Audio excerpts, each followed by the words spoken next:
You want to do something really ghetto? Go to law school, right? And in some states, that's because of racism, pure and simple. For example, South Carolina. South Carolina used to have a thing called the diploma privilege. If you went to a four-year school and then you went to law school, you were automatically allowed to practice law. You didn't have to take the bar exam.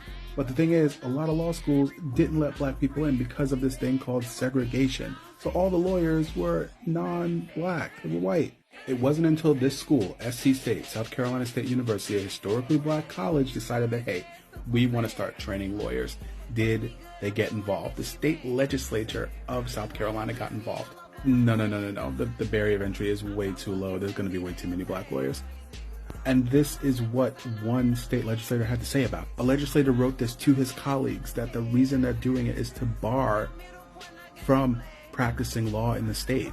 And a state legislator even wrote this, that requiring the bar would ban black people from being able to be lawyers. And the main reason was because of segregation, the lack of current up-to-date study materials that students in law school had to use. Judge Matthew Perry, who was the first black person to pass the state bar in South Carolina, even talked about this. History, of course, will support my assertion that it was not an equal facility. In fact, Thurgood Marshall referred to it as a Jim Crow dump. So when people say America doesn't do anything out of racist intent and nothing is really racist, they're lying.